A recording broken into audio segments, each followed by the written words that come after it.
what to do when you're wonderful at your craft but bad at your job. So many of us, we're highly skilled professionals. We're great at what we're trained to do, but we get so tripped up at work by all this stupid keeping on top of our email and behaving properly in meetings and, all that stuff that could feel like a minefield. It's true. And it's hard to predict where it's going as well because of AI. Some people speculate that AI is going to displace the people who are neurotypical before displacing the neurodiverse people. Why is that? Because those jobs don't depend on the creativity and the social skills and network effects and different ways of thinking that neurodiverse people bring to it. Welcome back, Dr. Michael Freeman. Last time you were on the show, we talked about your groundbreaking research on entrepreneurs and their mental health challenges. And I wanted to sort of check back in and see if you've got any updates for us from that realm.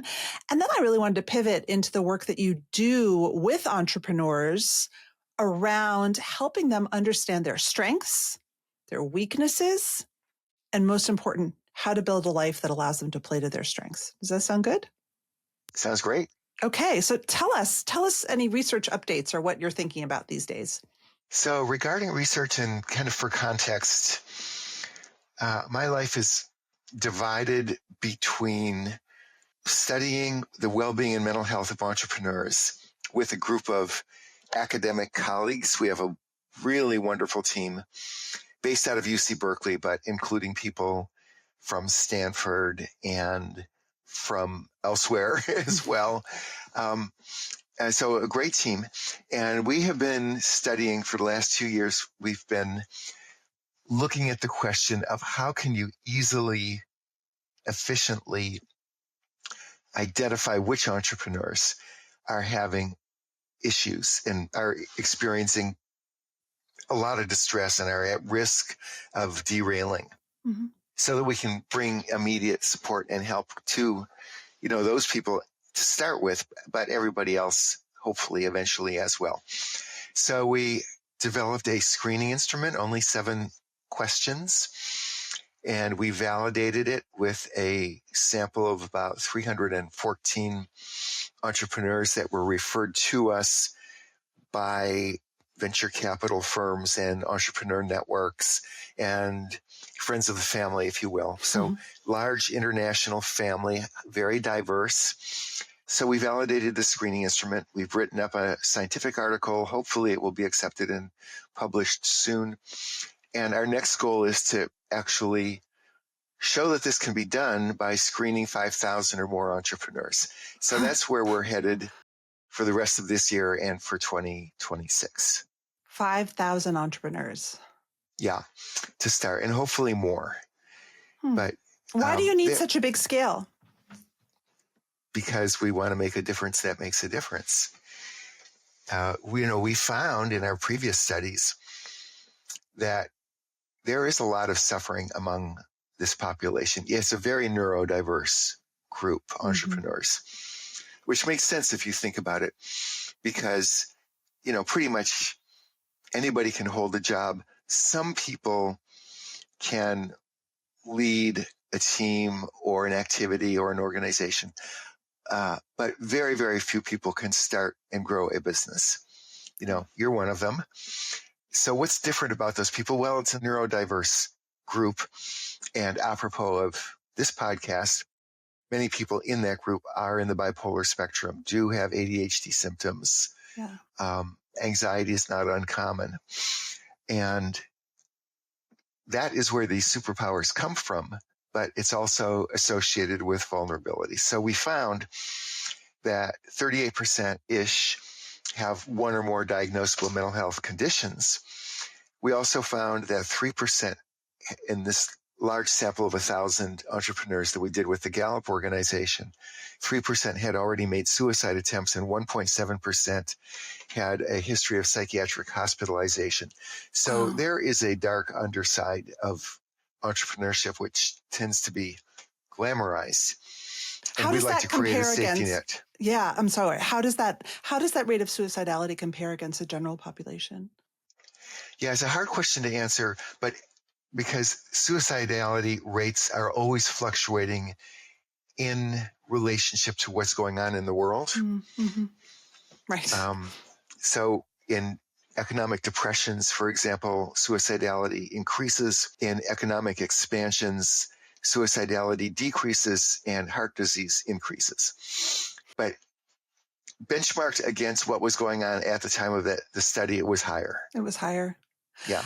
I really would love to look a little bit about the strengths, superpowers piece. And then also, something that I truly believe, and I don't have a large scale research study to back this, but from my own qualitative research over many years, is that neurodivergent entrepreneurs and corporate folks and nonprofit executives who really thrive make a sort of deal with themselves that they say, this is what I'm good at, and I'm going to try to maximize what I'm really good at.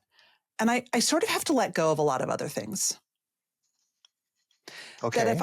That if I spend time always trying to focus on getting better at what I'm bad at, it's actually a recipe for stress and burnout and Yes. negative self-image.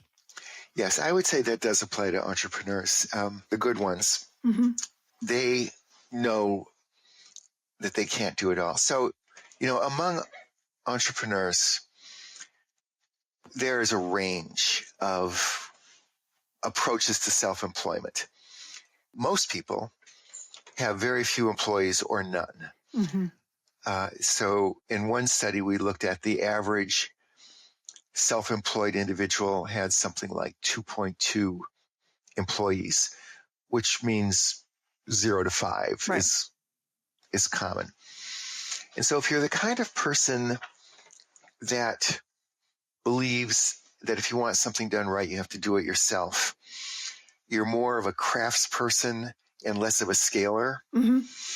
And there's definitely a lot of room in the world of self-employment and entrepreneurship for you, as long as you don't build something that gets to be too big for you, because at a certain point you can't do it all, and then you get overwhelmed. Right.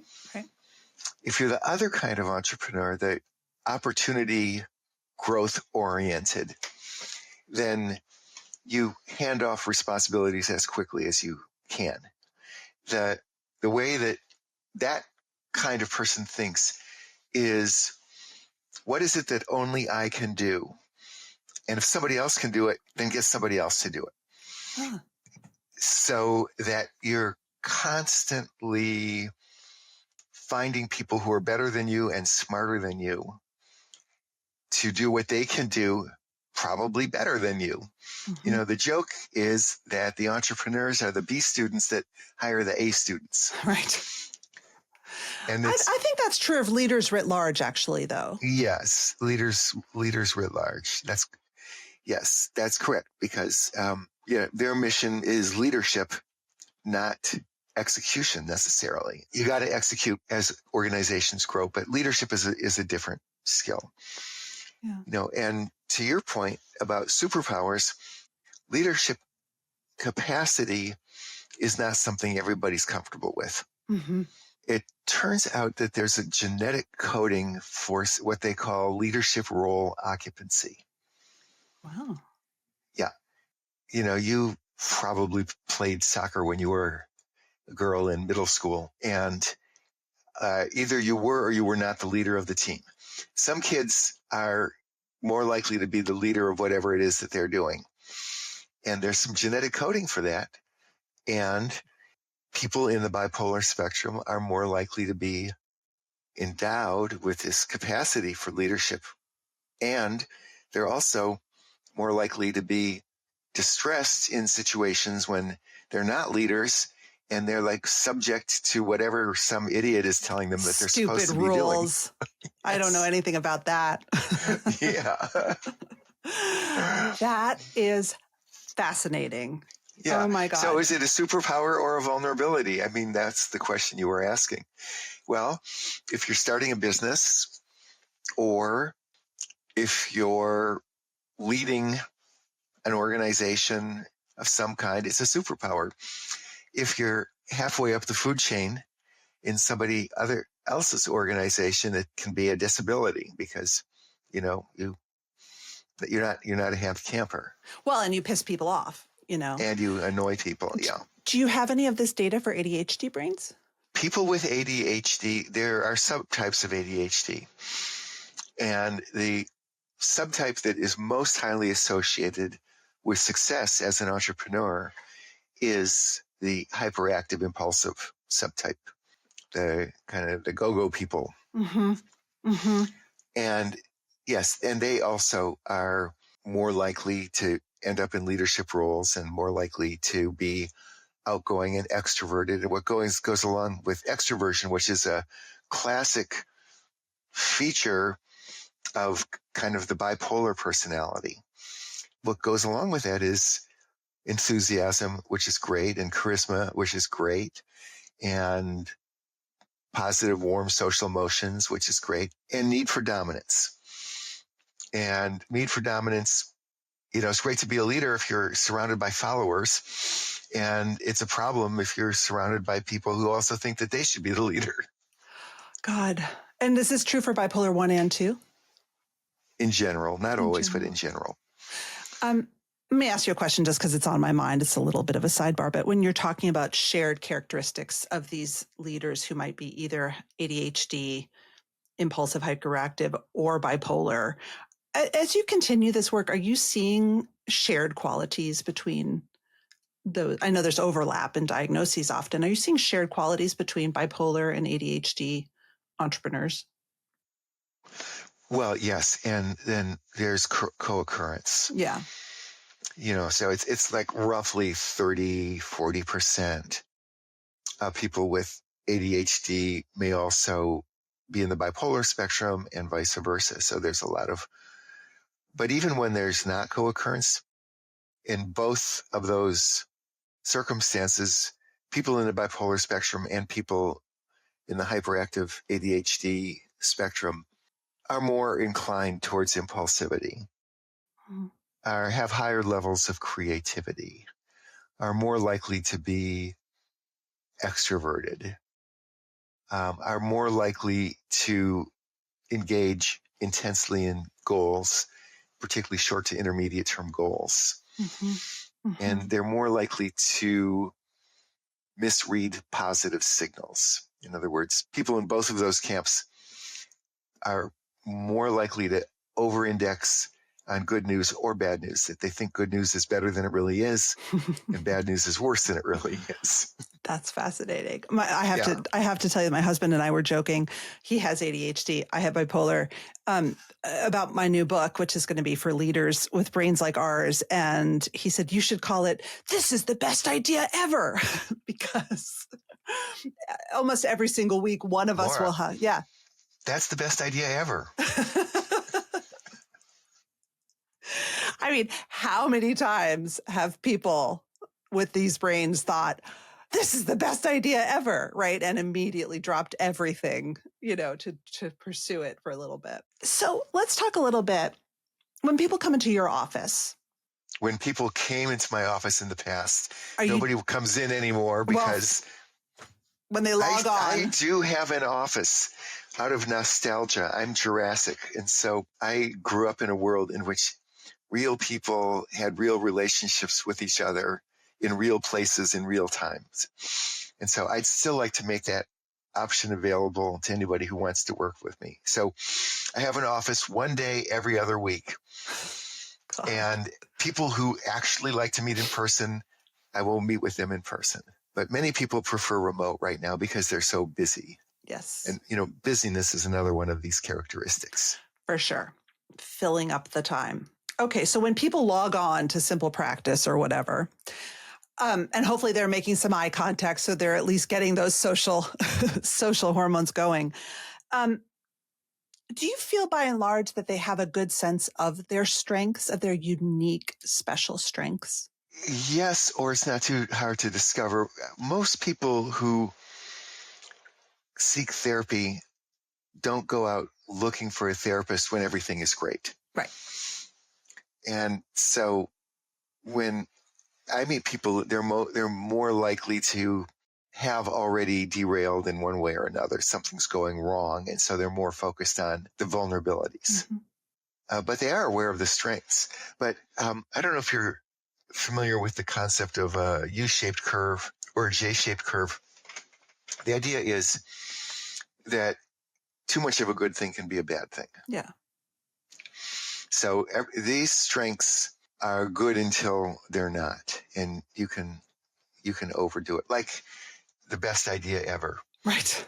It's great to have those amazing ideas, but if these great ideas start displacing the good ideas that are actually working for you, maybe not so much. It'll drive your team crazy. It'll spend money you don't have. Absolutely. How do you help them untangle that web? Well, what I've discovered actually seems to work for me is, I'm in stages. Yeah. And the first stage for me is just getting to really know someone and understand the big sweep and to see what the patterns are. Mm-hmm. But then at a more micro level, I ask people to keep a diary called What Went Wrong. And just anytime anything goes wrong, just write it down.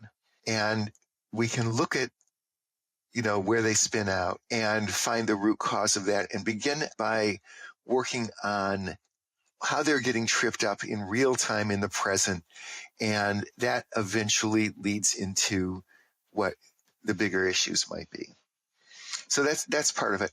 The other part that not every therapist does because they haven't had the training for it is I do a pretty comprehensive psychiatric evaluation at the beginning.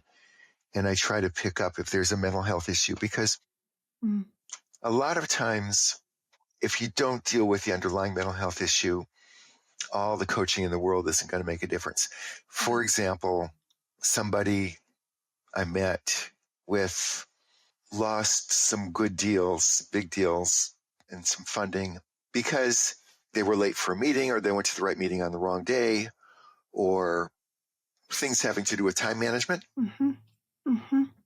So if you're an executive coach, you might think, okay, let's focus on time management. But it turned out that the real issue in this case was ADHD. And time management is one of many classic ADHD symptoms. And so for this gentleman, if you don't really deal with the ADHD high level, getting at these little manifestations is going to be much harder.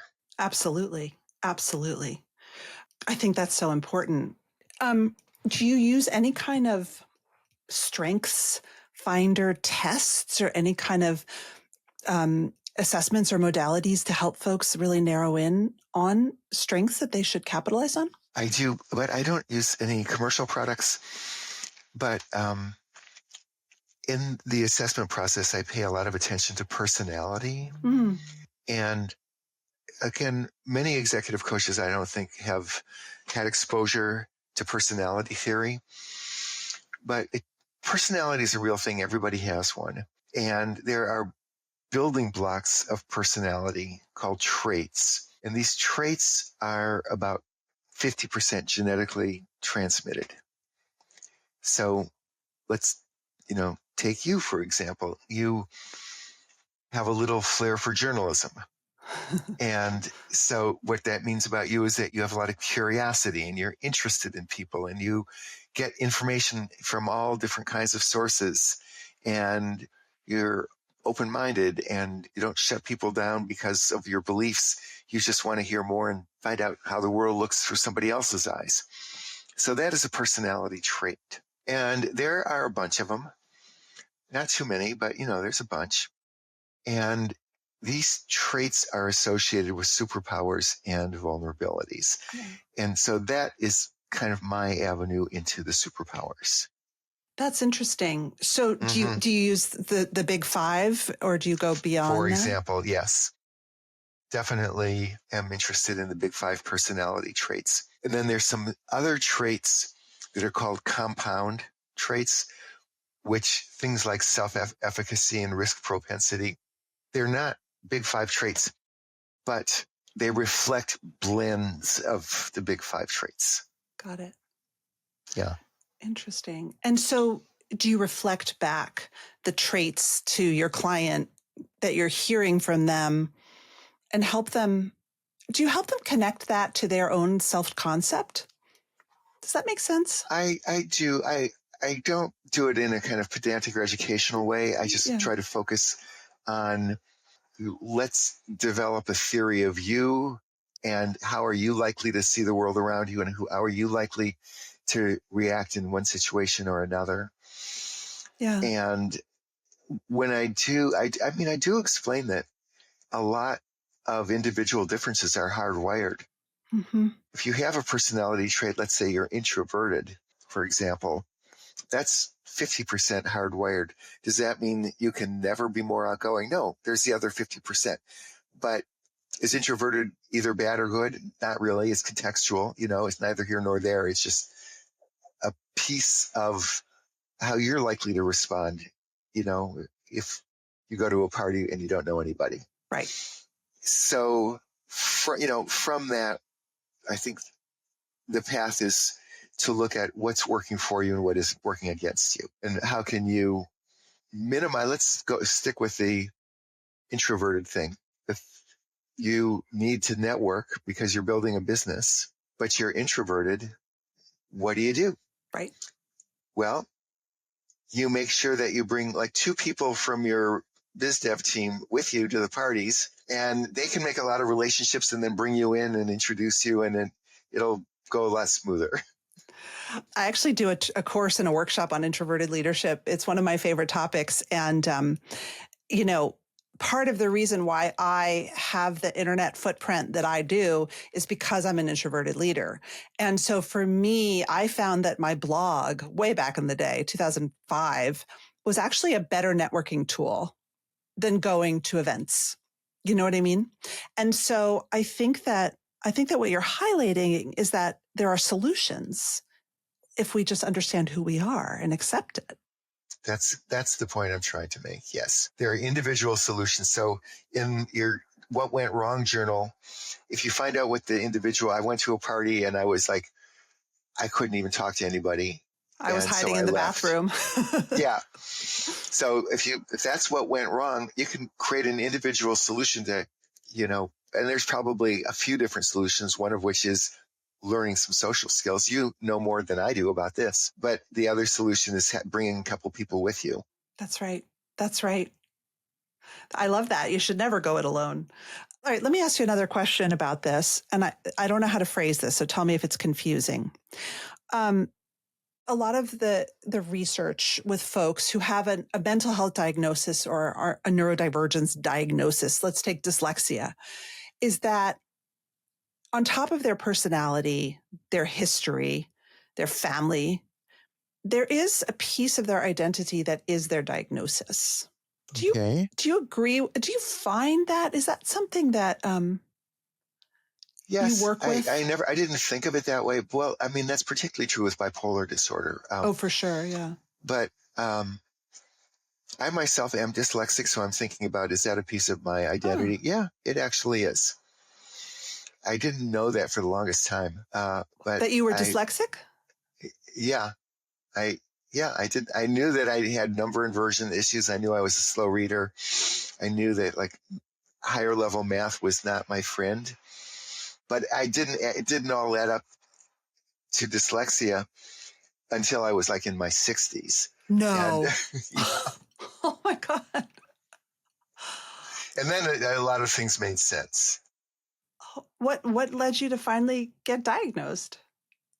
Well, I was working with my team on how to screen entrepreneurs, and we were checking out various public domain screening instruments, and one of them was for dyslexia. So I screened myself, and it turned out that I had dyslexia. That is bananas. Yeah. I mean, just as a total layperson, I would say that your career pattern of how you think about, I'm a medical doctor, I'm a psychologist, I'm an entrepreneur, I'm an executive, and that all makes sense to me. And why doesn't it should make sense to everyone else? That feels very dyslexic to me because it is very dyslexic. It's, yeah. Yeah, there's research on dyslexic entrepreneurs. I can find some slides for you if you're interested. But I'd love to. one of the findings is that they tend to have better business outcomes.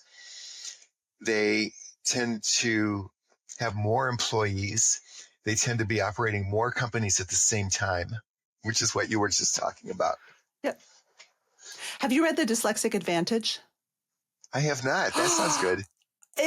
You know what? Do yourself a favor. It is such a great book. I think you'll really like I'm it. going to write that one down. It's just been updated. It has a lot of the neuroscience behind The Dyslexic Advantage. It's a great book. Great. And a lot of stories of super successful people. Yes, there are many, many of them, including Walt Disney, and Charles Schwab and Tommy Hilfiger and Steven Spielberg, apparently. Oh, really? Oh, I didn't know that. Dyslexia is so interesting because I think that there's probably a lot of stigma and shame when you're in school. But there isn't the societal shame as much anymore as there is like if you're bipolar, I think, because it doesn't feel scary to folks. Yes, I would agree with that. Yes, there are a number of mental health conditions that have been more or less normalized. ADHD is another one. Yeah, bipolar, anything where there is a risk of hospitalization has been slower to kind of get to that level in, popular culture. Yeah.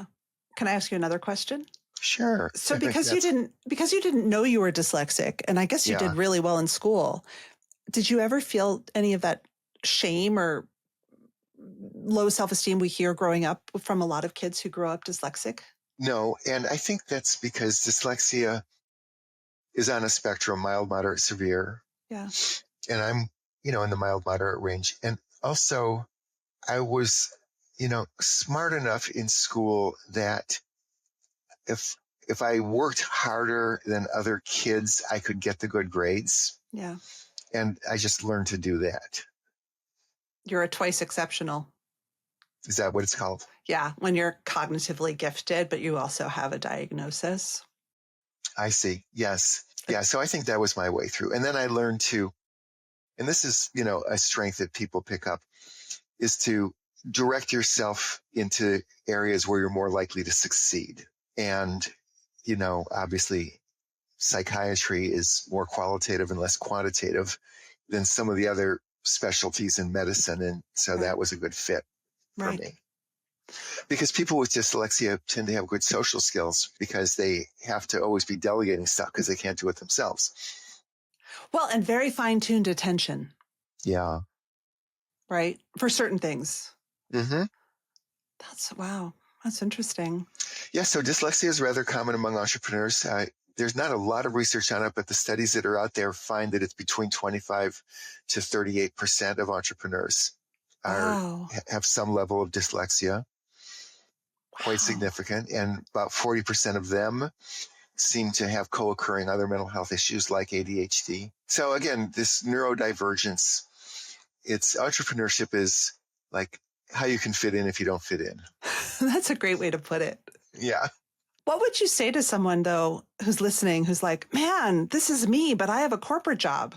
Well, if you have a corporate job that you like, get better at it. I would say entrepreneurship is not as romantic as it's cracked up to be. Most companies fail. If you start a business, the most likely outcome is within 5 years, it will have failed. And the income of entrepreneurs is less than equally educated people who get jobs. Stress levels are higher. You have less free time. It's, common to hear about the super successful ones that are written up in, your hometown journal. But on average, if you have a good job where you're intellectually challenged and where you're able to apply whatever level of education you've got, and there's a career path ahead of you, on average, unless you just can't tolerate working in an organization, which is true for many people. But if you can, I would think twice before you jump. Yeah. Unless you have some really brilliant solution for some really huge need that only you can fix. Yeah. Or maybe you've got a side hustle that you've been working on and it's growing and you feel confident in it. Yeah. Or you are financially secure. And if it doesn't work out, not the end of the world. That's always a good one. Um, let me ask you a question, putting your coach hat on though. And this is just, I'm curious about this. You know, if I'm listening to this and I have a job in corporate and I do like it, but I can really see some of my challenges getting in the way. Where do I do now? Like, I don't want to leave it. I don't want to become an entrepreneur, but I keep tripping up. There's coaching for employed people as well. It's not only entrepreneurs. It actually got started. There's a whole vast world of human resources, and there are companies out there that are all about like coaching platforms for but they don't go deep. People. They don't go deep. I mean, this is my experience is that for people with tricky brains, they need that special sauce that a lot of coaches, you know, they're not trained for the special double-edged sword of a dyslexic brain, of an ADHD brain, of a bipolar brain. You know, it's different. Yes, it's true. And there's a resource shortage across the whole world of mental health. Yeah. If you're almost anyone in America, and if you have almost any kind of mental health issues, the odds are it's going to be really hard for you to find the right resource, you know, and it gets worse as time goes on. Yeah. So making it a point to know how to find the right resources, I think, is one way. And that's what we try to do. We have a very clunky old website that I'm just beginning to work on again. But what I try to do with that website is to put up some resources that might be helpful to you if you are in the bipolar spectrum, or if you do have ADHD, or, you know, something like that. Yeah. Once you break into that world, for example, with ADHD, if you just Google podcasts about ADHD, you can very quickly start to get up to speed about what's really going on. And you'll learn more than you will by sitting down with some practitioner who may or may not be fully educated about it. Yes.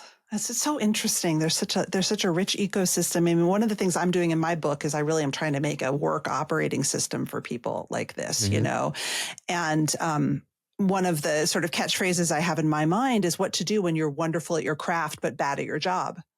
Because so many of us, we're highly skilled professionals. We're great at what we're trained to do, but we get so tripped up at work by all this stupid shit.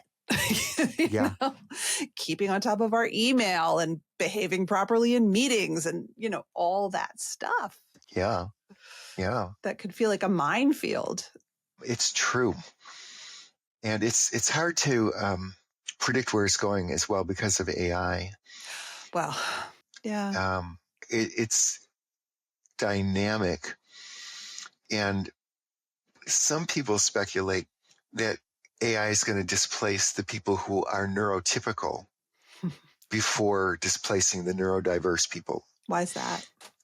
Because those jobs don't depend on the creativity and the social skills and the network effects and different ways of thinking that neurodiverse people bring to it.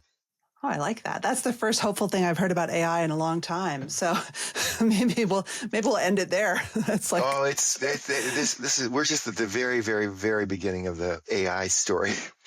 And I saw an article last week on neurodiverse AI, and people are now beginning to think about how to create AI models that are neurodiverse. Oh my gosh, I have to look that up. Yeah. Wow. I'm sure many of the people who program AI are neurodiverse. That's true. Actually, that's part of the problem. Yeah. It's part of the problem. Why? Well, they tend to be in the autistic spectrum, many of the engineers. And so in order to, you have to learn to be a little autistic to be able to maximize the benefit of these systems. It's getting better and better. Yeah. But that's kind of where it started. Yes, that makes a lot of sense. Yeah. I can see that. Yeah. Elon Musk is famously autistic. He was the host of a Saturday Night Live show a couple years ago. And it was all of the monologue and all of the skits were about, effectively good, bad, and ugly of Asperger's and autism. I've never watched it. I should watch it. Yeah, look that one up, and it gives you an insight into where that can lead if you're building a business. It's led him many places. Yeah. Well, thank you so much, Michael. I always appreciate our time together. And I'll link to your website in the show notes. Is that the best place to link to, or? You certainly can. www.econa.net, with the caveat that it's very disappointing, really funky. Don't expect anything great there. But we will be working on it over the course of the next 6 to 9 months. So it should be getting better. You know what? I'm actually relieved to hear that there's a website that is not optimized right now. The world seems so fast. So thank you very much. Yeah, my pleasure. And thank you for what you're doing as well. Thank you. It's really important, I think, for neurodiverse people to understand that it takes all kinds to make the world go round, and everybody is here for a purpose. Yes. And that your purpose may be different from the purpose that most people experience in their lives. And that's great. If you're left-handed in a right-handed world, it can be frustrating. But it's also true that left-handed people are more creative and have higher intellect and have all kinds of strengths that right-handed people don't. And that applies kind of across the board with respect to neurodiversity. So to keep in mind, to identify the superpowers, identify and proactively manage the vulnerabilities, and kind of live in the sweet spot. I think if you get that out of listening to this podcast, that's a great take-home message. That's a win. It's a win. Yeah. Thank you.